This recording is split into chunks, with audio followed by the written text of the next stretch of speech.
parler cette semaine. Newcastle contre Barcelone en Ligue des Champions à St James Park. Marcus Rashford.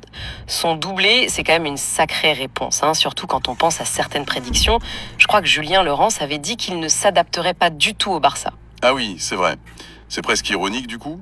Le genre de scénario qui lance direct le débat. Alors justement, parlons-en de Rashford. Il y avait cette image un peu tenace du joueur un peu solo, difficile à intégrer, surtout sans Lamine Yamal à côté. Et là, paf, 2 buts. Forcément, dans l'émission, ça a chauffé là-dessus. Avant ces buts, c'était plutôt le scepticisme. On parlait de son déchet, ce côté un peu agaçant, quoi. Exactement, c'est tout Rashford, ça, cette espèce de dualité. D'un côté, le talent pur, la vitesse, la percussion qui peut faire mal. Mais aussi, cette tendance à en faire trop, à perdre des ballons un peu bêtement. Et puis, de l'autre côté, t'as le finisseur, clinique. La tête sur le premier, la frappe sur le deuxième. C'est ce contraste qui a nourri la discussion. Même avant qu'il marque, certains le trouvaient quand même percutant, il pesait sur la défense, malgré les ratés. Et puis d'autres, comme ce supporter, Sacha, je crois. Oui. Lui, il restait très sceptique, vraiment pas convaincu de son adaptation sur le long terme. Et son argument, c'était quoi au juste? Juste une question de style? Il le trouvait pas assez Barça? C'est un peu ça, oui. Il le voyait trop comme le joueur anglais typique, puissant, mais peut-être moins dans la finesse, moins dans le jeu collectif qu'on associe souvent à cet ADN Barça, enfin, tu vois. Cet ADN basé sur la possession, la passe courte, le jeu de position. Sacha avait l'air de douter que Rashford puisse vraiment s'inscrire là-dedans au-delà des coups d'éclat. Intéressant cette histoire d'ADN. Mais justement, il me semble qu'on a aussi noté une amélioration dans son jeu collectif sur ce match, non? Même en première mi-temps quand c'était dur pour le Barça. Il semblait moins déconnecté peut-être. Ça nuance un peu quand même. Si, et c'est important, les analystes ont relevé ça. Il semblait faire plus d'efforts pour combiner, pour participer au jeu, même si, tout n'était pas parfait. Il y avait moins ces moments où il attend le ballon loin, passivement. C'est peut-être un signe, oui. Soit qu'il travaille dessus, soit que Flick insiste là-dessus. Sa performance, elle reste ambivalente, quoi. Décisive par les buts, mais encore perfectible dans le jeu. Ça donne des arguments aux deux camps, en fait. La question reste ouverte donc. On verra pour la suite. Bon, changeons de camp. Newcastle, comme on a décrit leur approche. St James Park, l'ambiance électrique. Ça s'est traduit comment sur le terrain? Alors là, l'analyse était assez directe. Newcastle a démarré pied au plancher, vraiment à 2000 à l'heure, c'est l'expression qui a été utilisée. Un pressing très haut, très agressif. L'idée, c'était clairement d'étouffer le Barça d'entrée.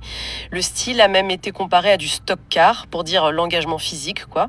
La volonté d'aller au contact. Du stock car. L'image est forte. Et c'était qui les hommes clés de ce plan de jeu chez les Magpies? Clairement le milieu de terrain. Le trio Joelinton, Tonali, Guimaraes, eux, leur mission c'était harceler, gratter les ballons hauts, imposer un défi physique constant aux créatifs du Barça, Pedri, De Jong. Et faut reconnaître, en première mi-temps, ça a marché. Ils ont vraiment gêné le Barça. Ils ont coupé les lignes de passe, provoqué des erreurs techniques assez inhabituelles pour Barcelone. D'ailleurs, la meilleure occasion de la première période, elle est pour Newcastle, sur une transition rapide après une récup haute. Donc, une approche payante au début, mais avec des limites aussi, j'imagine. On a parlé d'approche primitive, si ça ne menait pas à un but. Oui, c'est ça le problème. Cette intensité folle, si elle ne paie pas au tableau d'affichage, elle peut vite devenir limitée contre une équipe plus forte techniquement. Le mot primitive a été utilisé pour pointer le manque de variété offensive. Une fois le ballon récupéré, tendance à balancer un peu devant, à chercher vite les attaquants sans construire vraiment. C'est un foot très direct, qui demande énormément d'énergie. Ça peut être redoutable si tu marques vite, mais si l'adversaire tient le coup et que la fatigue arrive, c'est plus compliqué. Et il y a eu cette comparaison avec le match contre le PSG, c'est ça? Exactement. Le parallèle avec le 4-1 contre Paris la saison d'avant. Ce soir-là, même tactique, mais Newcastle avait marqué très tôt. Et ça avait tout changé. Ça avait validé leur plan, enflammé le stade, mis une pression terrible sur Paris. Là, contre le Barça, ce but rapide, il n'est pas venu. Du coup, l'énergie dépensée commence à peser, les espaces s'ouvrent un peu, et la qualité technique du Barça, avec Rashford ce soir-là, a fait la différence. L'approche du Newcastle était logique par rapport à leur force, mais voilà, pas assez efficace et peut-être sans vrai plan B. Un pari risqué qui n'a pas fonctionné. Et pour ne rien arranger pour eux, il y a cet incident avec Fabian Schär. Ça a été vu comme un vrai tournant, non? Ah oui, un moment clé qui a beaucoup fait parler. Szymański qui prend une frappe de Rashford en pleine tête. très fort. On voit bien sur les images qu'il est sonné, un peu désorienté. Mais bon, après une courte pause, il reste sur le terrain. Et c'est là que ça coince, sur la gestion de la situation, le protocole commotion. Précisément. La critique, elle porte là-dessus. Sur la non-application, ou en tout cas l'application jugée trop légère, du protocole commotion. Normalement, ce protocole, il est là pour protéger le joueur. Évaluation sérieuse, voire remplacement si elle au moindre doute. Le laisser continuer dans un match aussi intense alors qu'il semblait touché, ça a été vu comme une erreur potentielle des Diao et du staff médical. Une erreur avec des conséquences directes sur le jeu en plus. Oui, et c'est ça le pire, rétrospectivement. Juste après, sur l'action du premier but de Rashford, c'est Schär qui est au marquage. Et l'analyse dit qu'il est passif, qu'il manque de réaction, complètement à la rue même, selon les termes. Difficile de ne pas faire le lien avec son état potentiel. Une erreur de concentration ou de jugement qui coûte très très cher. Qualifiée d'erreur idiote, pas pour Schär lui-même, mais pour la gestion de sa situation, à un moment où Newcastle tenait encore le choc. Un tournant qui aurait pu être évité peut-être avec plus de rigueur sur le protocole. Bon, passons au vainqueur, le Barça. Au-delà de Rashford, qu'est-ce qui a été positif? Le gardien, John Garcia, il confirme, non? Ah oui, Garcia, c'est une vraie satisfaction là-bas apparemment. Il venait de l'Espagnol, une équipe qui encaissait beaucoup, il était très sollicité. Son adaptation au Barça, où il faut être bon au pied et vigilant sur moins d'occasions mais souvent plus chaudes, elle est jugée très réussie. Il fait un arrêt important dans ce match en plus. Ça renforce ce sentiment de fiabilité.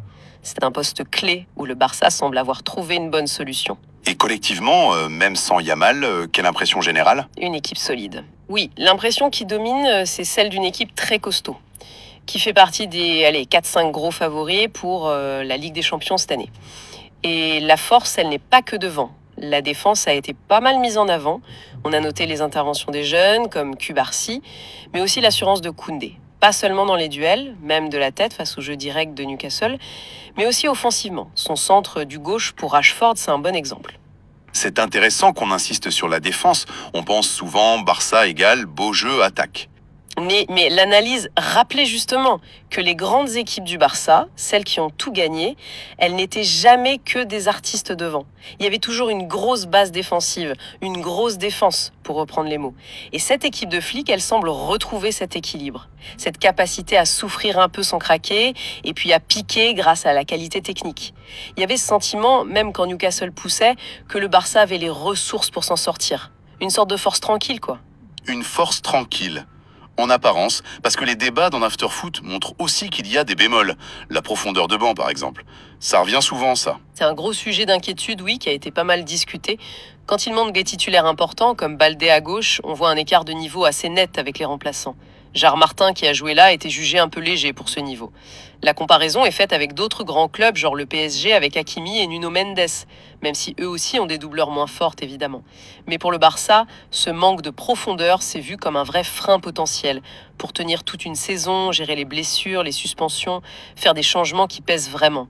On a cité l'exemple d'Hector Fort, utilisé l'an dernier, qui joue maintenant à Elche, pour montrer la difficulté d'intégrer des jeunes qui sont pas tout de suite au top niveau. Un autre débat qui a surgi, c'est sur la défense centrale. Oui, lancé par le supporter Sacha, encore lui. Il se demandait pourquoi Araujo, qui serait parfois mal aligné ou un peu en panique sous pression, est préféré à Christensen, qui lui semble plus rassurant, plus calme. C'est le débat classique, puissance et agressivité contre sérénité et placement. Ça montre qu'il y a une interrogation sur le meilleur profil pour jouer à côté de Cubarsí, sur la meilleure complémentarité. Et puis il y a ce cas fascinant et un peu frustrant au milieu. Fermín López. Talentueux mais irrégulier. Tout à fait. C'est le cas typique qui divise. D'un côté, on décrit un joueur avec une créativité énorme, capable d'inventer des trucs, de casser des lignes, parfois même plus qu'un Dani Olmo dans ses fulgurances.